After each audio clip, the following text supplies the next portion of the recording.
So I just got a new RC today, and I thought this would be the perfect time to show you guys how to reinforce your body so that it lasts longer. It'll also be quieter on jumps. So these are a few of the things you're going to need. You're going to need some rubbing alcohol.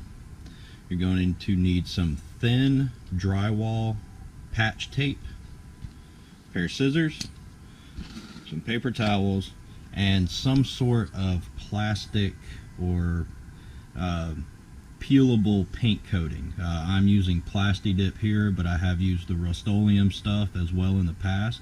I've had great results with both. So the first thing we're going to do is prep the body. What you want to start with is the rubbing alcohol and a paper towel. Just put a little bit on there, you don't need a whole lot. And what we want to do is clean every bit of the inside of this body. So just wipe down every bit of the surface. And what we're trying to do with this is just get any kind of fingerprints or grease that may be on the inside of the body off, so that the tape and the paint will stick properly. Now, if you have a used body, you can do this still. Just take your time and make sure to get the inside as clean as possible. Now the next step is going to be applying the drywall tape. So what you want to do, I found it to be best to cut small strips. Now this is it's got a light bit of adhesive on one side of it. You want to place that down on the body, of course. Basically what you want to do is take the strip and you want to put it where you want it.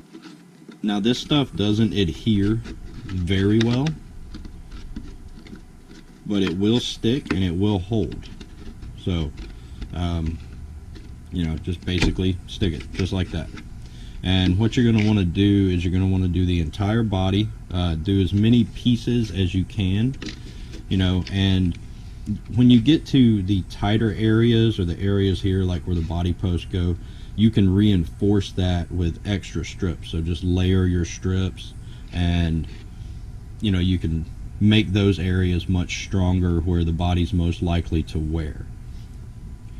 Now I'm not going to bore you guys by doing the whole thing on camera, so what I'm going to do is I'm going to go ahead and do quite a bit of it, and I will stop and re-record on places where I think I need to touch on as far as application is concerned. So I wanted to stop here and show you what I've done so far. As you can see, some of the patches are just one piece, some of them overlay, and here where the body mounts are, I've really doubled up and even in some areas tripled up on the layering. Hope you guys can see that, but in order to get that strength in those areas. Alright, so here's the prepped and ready product for paint. As you can see, I did run a tape line.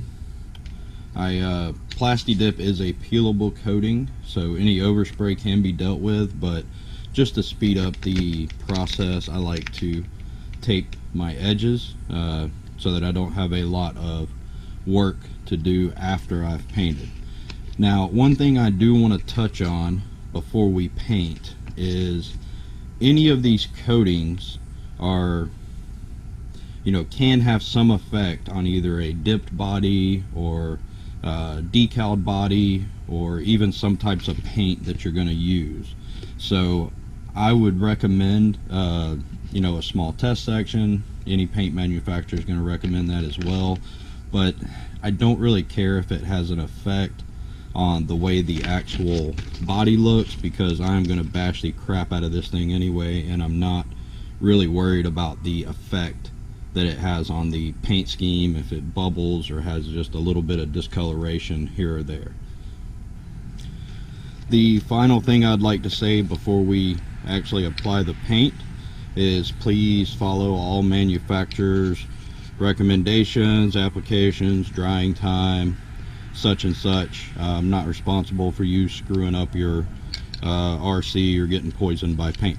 So here we go. We're going to apply the first coat, and it's very important to do a light coat. You don't want to spray it on too thick. Mainly what you want to aim for on this first coat are the corners, to try to get everything worked in there. So we're going to spray on a light coat here.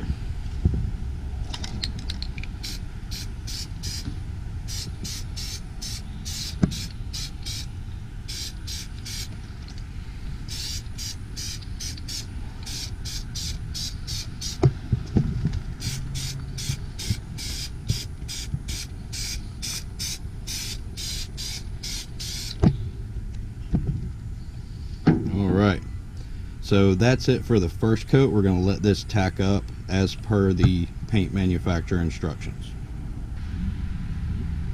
Now that the first coat is on, we're going to apply the subsequent coats. Again, I'm not going to bore you with the actual doing.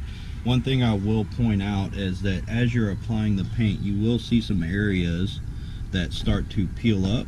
While the paint is tacky, you can just stick those back down before you apply the next paint coat. So just pay attention to those. Don't let them get too bubbly or too thick. This can get a little messy. You will get a little paint on your fingers, but it's really not that big a deal. So just pay attention as you're applying the paint. Like I said, we're going to go through these next coats, and I'm going to show you after each coat what it looks like. Now this is our second coat of paint. As you can see, it's a little bit darker. We're getting better coverage. I am using a hair dryer between coats, mainly to keep the pieces that want to peel up, to stick them back down where they stay in place. So we're going to move on to the third coat.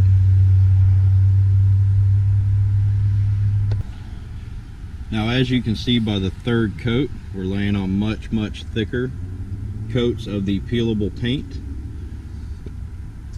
And like I said, I am running a hair dryer in between each coat to tack it up a little bit faster, as well as to keep those areas that like to peel, anything on a curve or an arch that likes to peel up, as to stick that back down while the paint's still tacky. I'm going to go ahead and stop filming until we get to the final coat. Again, this is the third coat, and I will let you know how many coats it takes till I get the coverage I'm looking for. Now this is my final, or almost final coat. This is the sixth coat that I've put on, and I'm starting to get the coverage that I'm looking for.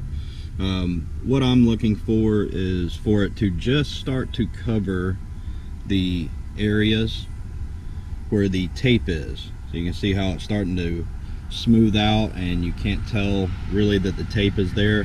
I don't cover the whole thing to where you can't tell that it's there, but I did want to shoot this. I am going to spray one more final coat on. Now with Plasti-Dip, it is important that you pull your mask off while that final coat is still wet. If you don't do that, you can run the risk of peeling the Plasti-Dip away from the area you've already painted. So I'm going to spray this final coat on and let it dry, and then we'll check it out. Okay, we are back inside now, and I've sprayed my seventh and final coat. I did remember to pull the mask off while I still had a wet edge.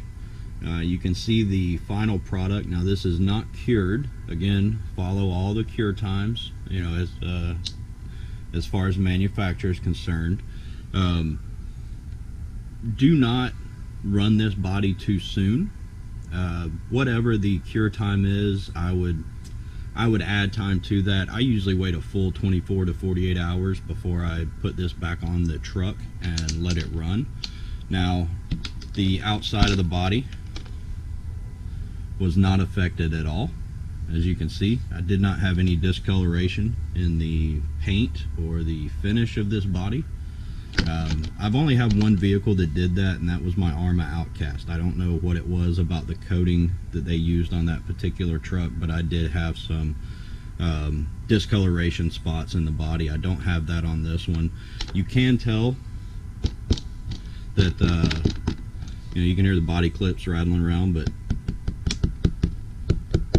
it is much more solid sounding body, and it's protected now, so it's going to take those impacts better and last you quite a bit longer by having some sort of protection on the inside of your body versus just running the body the way it came. So that's it for this instructional video. If you have any questions or comments or concerns in the please leave them in the comment section, and I'll try to answer them as best I can. Thanks for watching.